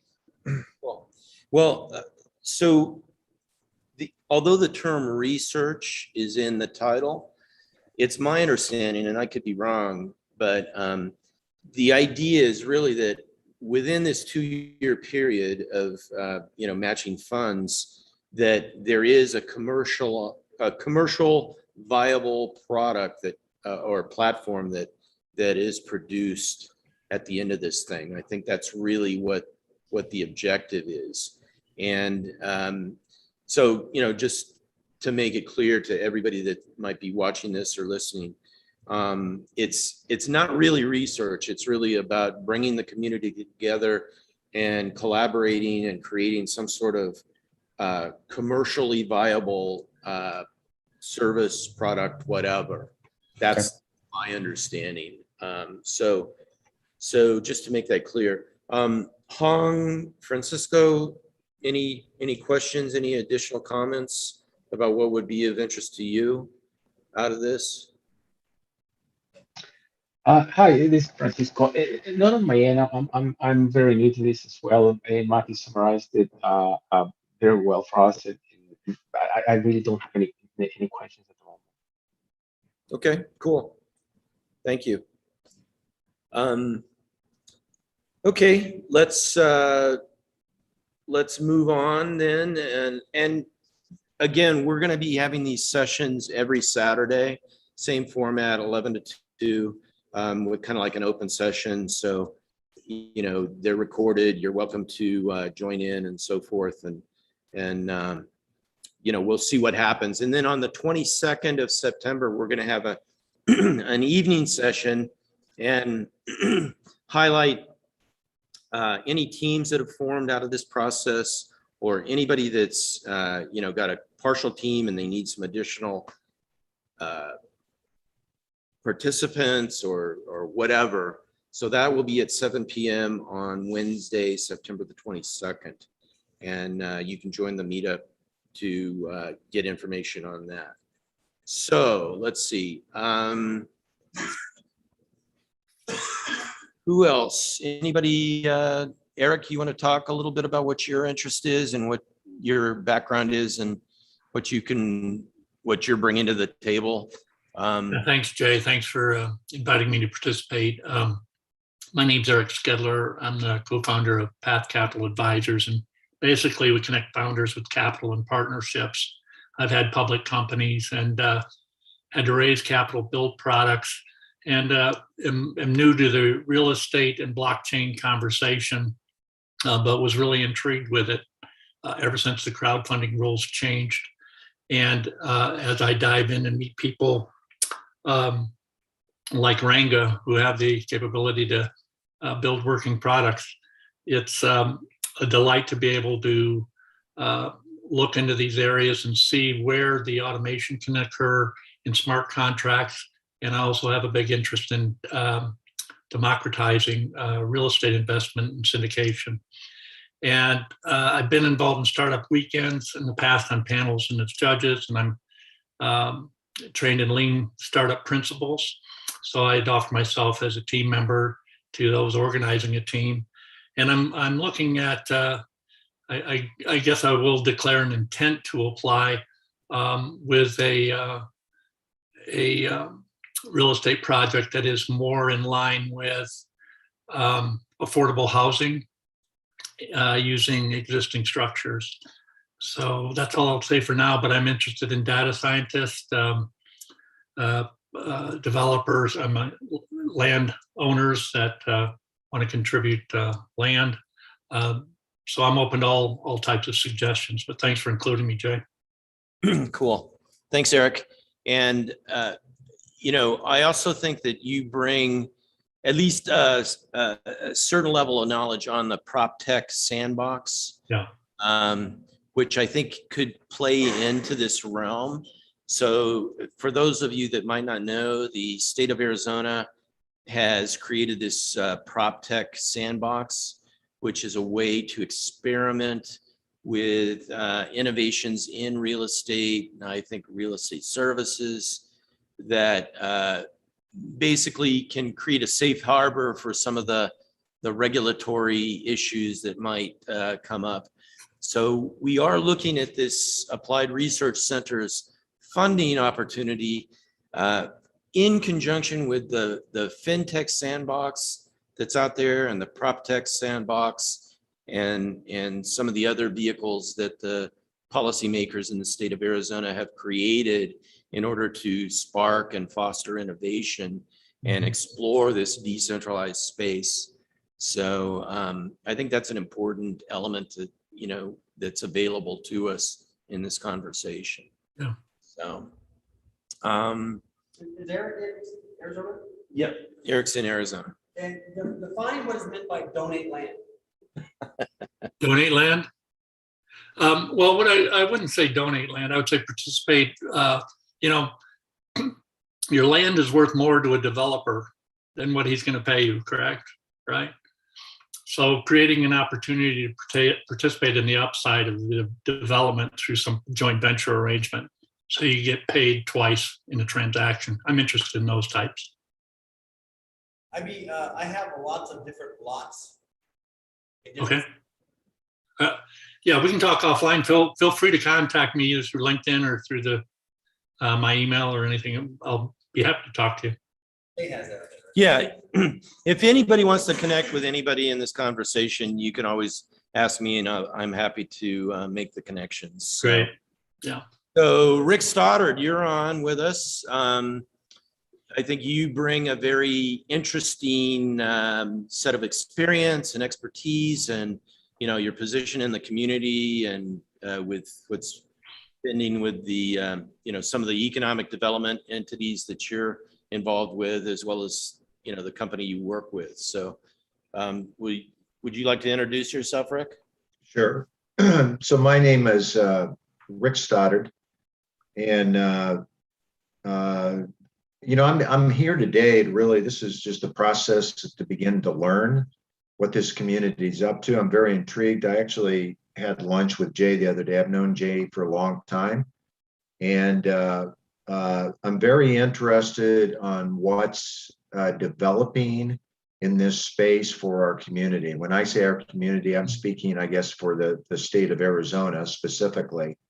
But my background is I've been for 40 years in the semiconductor. I've been in technology, semiconductors, most recently in software. I've worked with startup accelerators. I've worked with, done a lot of mentoring, and worked with a lot of startups in the Valley. So I have a real passion for the community itself and what's beginning to develop. Actually, it's years in the making, and it's there seems to be some voids that with some collective effort, maybe that can be filled to I guess further some of the initiatives. So I'm probably if I have a superpower, I think I'm a student of ecosystems, really studying how they work, where to plug in, and how to connect the dots to facilitate movement. And that's something I really enjoy to do. And there's lots of ways that actually can come together, everything from state level to down to individual contributors. So I'm glad to be here. I'm interested, and you're going to be seeing more, because I want to learn on how I could possibly assist the community. Cool. And Rick, you want to say a little bit about the company you're with, and because it offers an interesting set of software technology and developer services. Yeah. I mean, so the company that I'm currently with is a company called Encora. That's ENCORA. We are a global outsourced software development company. Corporate office is actually in Scottsdale. There's only about 15 of us there, but we have close to 6,000 employees scattered around the globe. So we're in the PAC Rim, India, Costa Rica, Mexico, and South America. So we work with a lot of SaaS software companies that are beginning to scale and want to access global talent. So we assist in assembling teams. So that's, I mean, that in essence, there's augmentation is a component of that, and across all technologies. And it's intriguing, and certainly it's, there's a lot going on globally from a software perspective. In fact, currently the demand is outstripping the supply. Yeah, cool. Thanks, Rick. Any questions of Rick or anything? Okay. Lucas, I'd like to introduce you, if you don't mind. Lucas is a third-year law student at the Sandra Day O'Connor College of Law at ASU, and Lucas actually presented on decentralized voting, right? Yeah. Earlier this year, along with some other law students and Professor Gary Marchant. And yeah, just tell us about your interest in decentralization and so forth. I think it's interesting to note, and we had conversations earlier about this, but that the realm of governance is a key piece of innovation opportunity in the decentralized space. So Lucas and Mark came down today, and just say what's of interest to you, Lucas. Yeah, hi everybody. My name is Lucas Minnick. I'm a 3L at the Sandra Day O'Connor College of Law. I'm really interested in the blockchain technology space. primarily because I feel like we're at this stage of this technology where it's almost like before the internet was invented and everything changed. I see a lot of potential in terms of totally changing the way that we regulate organizations, from like corporations to even local government. You know, the county recorder with ensuring title to properties seems to be one of the simpler applications of the technology, and I think there's a lot of potential there. When I gave my speech earlier about election compliance and auditing, one of the primary components of my paper was trying to figure out a way to encourage mass adoption and a way of like easing people into the technology and getting them more comfortable with it. I proposed this system of having, you know, typical paper elections alongside of a compliance system based on blockchain technology. So kind of a do both at the same time approach. I wonder if there aren't kind of similar analogs to other applications of blockchain technology, like you know, recording of title. Maybe we can have two systems working concurrently, and eventually when people, you know, become more comfortable with it, maybe they'll drop the more ancient form of it. Who knows? Anyway, I'm just happy to be here. This is an exciting conversation, and I've really enjoyed everyone's presentation so far. Yeah, thanks, Lucas. Yeah, that was a. I can't remember exactly what month it was, but I was impressed with Lucas's presentation because there's a, you know, the last election. Certainly, we could use some improvements in the trust surrounding elections, and the proposal that Lucas presented, which was a hybrid of digitization plus the legacy paper process, I thought was really, really interesting. And, you know, I think there could be some interesting things to explore out of this ARC process that is both a hybrid, so we can kind of, you know, step into the future. So anyway, let's see. Shaw, you want to say anything? I introduced myself. Yeah. Yeah, why don't you introduce yourself? Shaw's a PhD in data modeling and data analytics. She did a little talk at our first session, but why don't you just say what you're interested in? And she also has experience with the Hyperledger blockchain model. She's done work with ASU and other universities. And so yeah. So yeah. My name is Xia. Yeah, I recently I focus on IoT and blockchain development and application. I had experience in working in data analysis, data, you know, just make data publication. So I worked for several universities, and before, you know, just doing this technology stuff. That's all. That's good. Yeah. Thanks. Thank you. Thank you. And there is a sort of an aggregate presentation that's linked in the YouTube recording of this, that you can see Shaw's resume, as well as Eric's LinkedIn, Ranga's LinkedIn, and so forth. So we'll build upon this as the interest grows, but that's sort of the repository for, you know, finding out about the folks that are interested in this realm. So any questions, any comments at this point? Yeah, Jay, can I just reflect on some of the things that people have said? Sure. Yes. So I kind of see maybe an area where maybe some of the folks who talked might have interest in. And by the way, what Lucas just said about voting, that is also an interest of mine separately.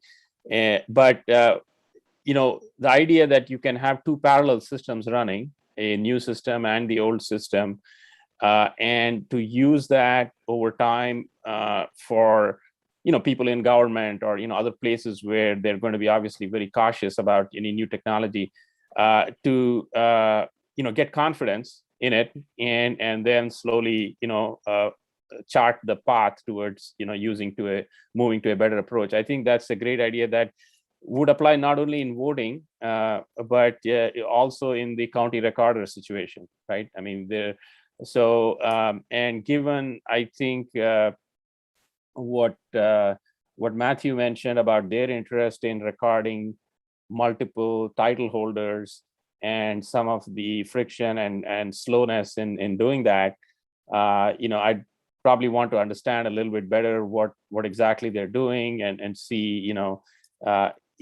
given that several of you have good connections, say with the Maricopa County Recorder or other Arizona specific government entities, to see whether we can combine all of these different things into a something that might be a project that would pilot sort of a changed or new approach towards doing these things.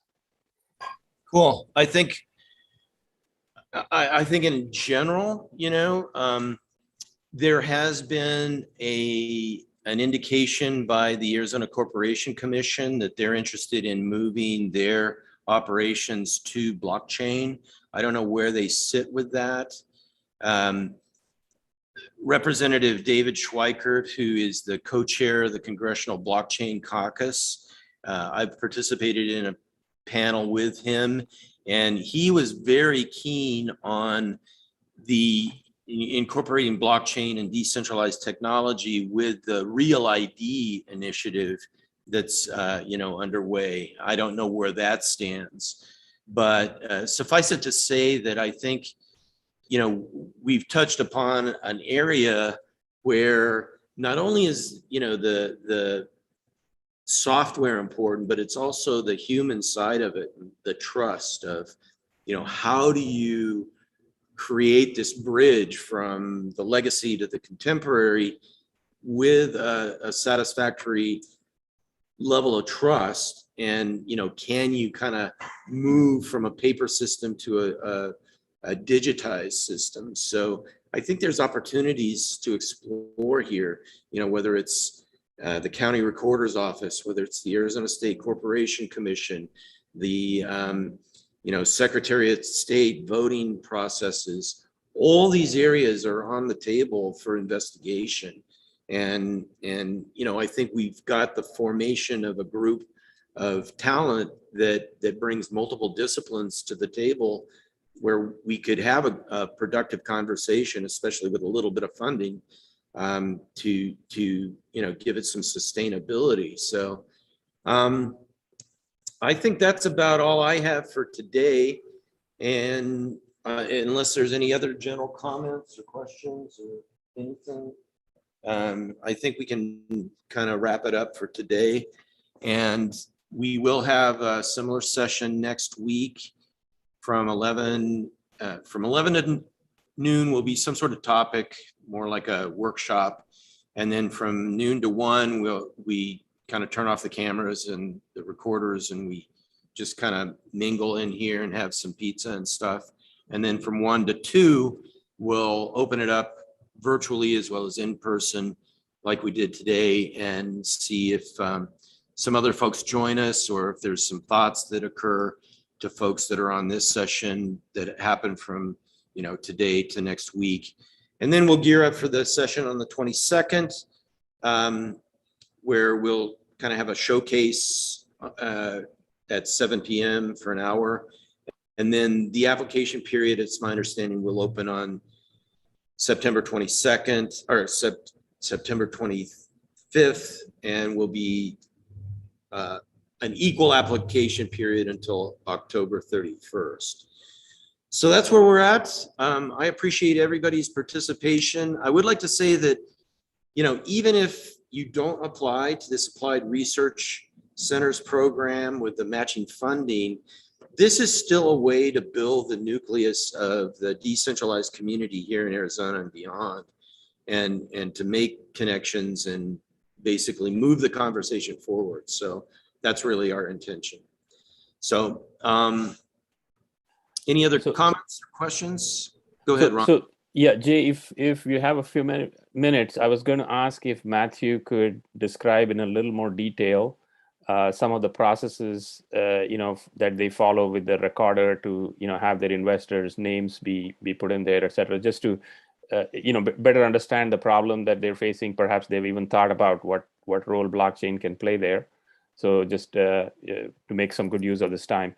And the other thing is, yeah, I'd love to connect with Lucas offline and talk a little bit more about his voting related interests. So. Cool. Matthew, do you want to talk about that, or would you? Yeah, from our team, I would be the wrong person to try to speak on our complexities dealing with sorry, my daughter's beside me, with that. But if Hong's still online, she might be able to provide a bit of insight on how we do it today. Hong, are you there? Oh, she must have left. But I'm happy to put you in contact, Ranga, with somebody that can more highly give you a better insight into what we do. Okay, would love to do that. Yes. Yeah, we can definitely, explore more detail with one another directly. And again, we will have another opportunity to extend the conversation next week. So, cool. Well, let's call it a day. Thank you so much for your participation, and feel free to contact me if you want to connect with anybody in the community. And, if you can think of other folks that might find this conversation interesting and valuable, please let them know about the sessions, and let's see what we can create. All right. Okay.